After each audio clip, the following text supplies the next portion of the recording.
கஸ்டமருக்கு வந்து அந்த விழிப்புணர்வு பத்திரம் ஏன் 10 மில்லிகிராம்லேருந்து 1 மில்லிகிராம் மிஷினே வாங்கணும் அப்படிங்கிற விஷயம் வந்து தெளிவுபடுத்தணும் சார்.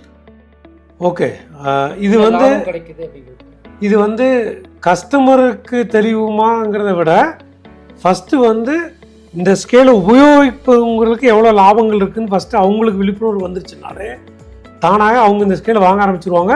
எல்லோரும் 1 மில்லிகிராம் பில் போட ஆரம்பிச்சிருவாங்க.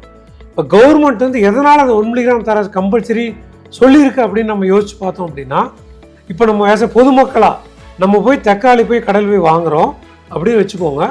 1 கிலோ தக்காளி 20 ரூபா கிலோ அப்படின்னா அதில் ஏதாவது வந்து கொஞ்சம் எடை குறைஞ்சிட்டாலே பொதுமக்களுக்கு வந்து நஷ்டம் ஏற்படுத்தணும்னு சொல்லிட்டு தான் ஸ்டாம்பிங் அடிக்க சொல்கிறாங்க, இன்ஸ்பெக்ஷன்ஸ் பண்ணுறாங்க, எல்லாமே 20 ரூபாய்க்கே. ஓகே, இப்போ இந்த கோல்டு வந்து இன்றைக்கி 15,000 ரூபாயில் இருந்தது, இன்றைக்கி 13,000 வந்துருச்சு. இந்த 13,000 இருக்கும் பொழுது 10 மில்லி தராசம் உபயோகித்தோம் அப்படின்னா 130 ரூபா ப்ளஸ் ஆர் மைனஸ் இருக்கு. 20 ரூபாய்க்கே கவர்மெண்ட் அவ்வளோ ஆர்டர் போடுது.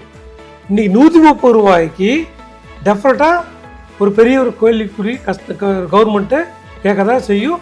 ஏன்னா கவர்மெண்ட்டை பொறுத்தளவு கன்சூமர் ப்ரொடெக்ஷன் தான் முக்கியம். இதில் வந்து ஸ்கேல் விற்கிறவங்களோ இந்த ஸ்கேலை வச்சு வியாபாரம் பண்ணுறவங்கள விட கவர்மெண்ட் எப்போவுமே பொதுமக்களுக்கு தான் நன்மைக்கு என்னங்கிறதான் பார்க்கும்.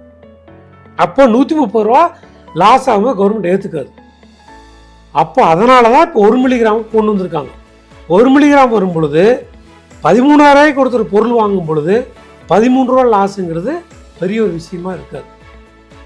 ஓகே, இதுதான் கவர்மெண்ட் கொண்டு வந்ததோட இன்டென்ஷன். அதுதான் பொதுமக்களுக்கு கொடுக்குற காசுக்கு சரியான எடை போய் சேரணும். அதுதான்